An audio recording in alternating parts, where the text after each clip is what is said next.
So let's read the question.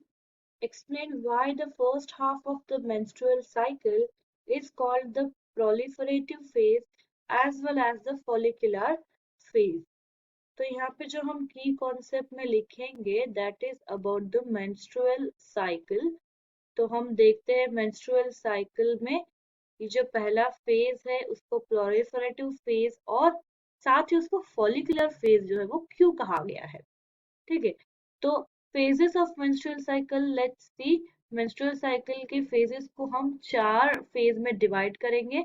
तो पहला ही phase जिसको हम कहेंगे which is called as menstruation.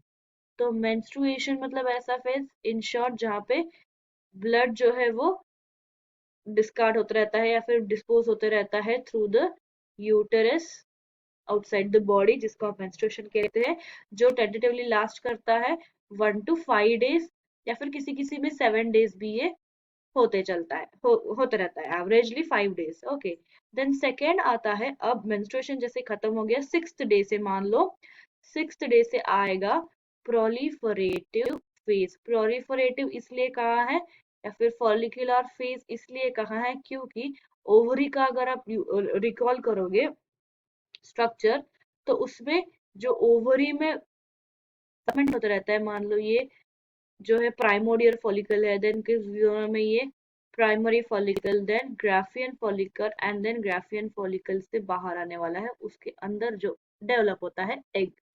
तो ये सब क्या है, this was a primordial follicle and जो जर्नी है from primordial follicle till the mature follicle, उसके बीच में ग्राफियन फॉलिकल प्राइमरी फॉलिकल आ गया।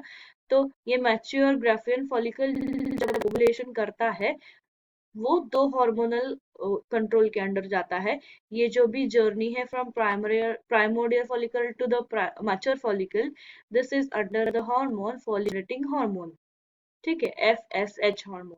FSH एंड LH दोनों भी हार्मोन जो होते हैं वो यहाँ पे एक्ट करते हैं।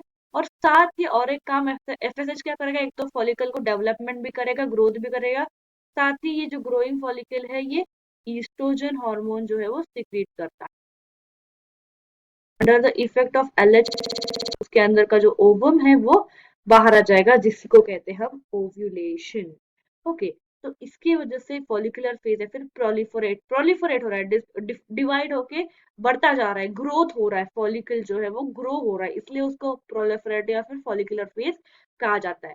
तो लेट्स से अज्यूम कि ये 6th to 7th day of menstrual cycle तक ये लास्ट करता है and then sorry 6 to 7 day नहीं बच्चों, this should be 14th day, this should be 14th। Okay, please correct it. Then 14th day को क्या होता है, LH जो है वो हाई पीक पे होता है and then it will do the ovulation. आप यहाँ पे डायग्राम में देख सकते हो, ये रेड कलर जो है this is from 1 to 5 days, जिसको हम मेंस्ट्रुएशन फेज कहेंगे।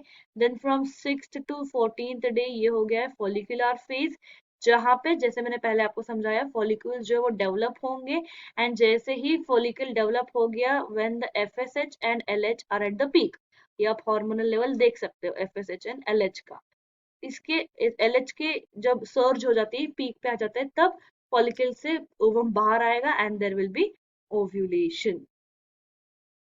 एंड उसके बाद जो है दोनों का लेवल जो है वो गिर जाएगा एंड मीनवाइल क्या होगा, from 15th to 28th day जो है उसको हम कहेंगे ल्यूटियल फेज। तो इस फेज के दौरान क्या होता है, सिर्फ यूट्रस में जो यूट्रस लाइनिंग है वो डेवलप होती रहती है, यहाँ से डेवलप होती है in fact from the 6th day, but यहाँ पे वेट करता है ओवम फॉर द फर्टिलाइजेशन। अगर फर्टिलाइजेशन नहीं हुआ तो इसके बाद there is again a repetition of cycle day 1 menstruation. तो जो हमारा क्वेश्चन था बच्चों की प्रोलिफरेटिव फेज जो होता है first half of the phase, उसको फॉलिकुलर फेज इसलिए कहा जाएगा क्योंकि उस फेज के दौरान जो फॉलिकल्स है वो डेवलप होते रहते हैं from primordial follicle to the mature Graafian follicle under the hormonal effect of FSH and LH। Main hormone है FSH और ओवुलेशन हार्मोन है LH। So I hope you understood well. Best of luck.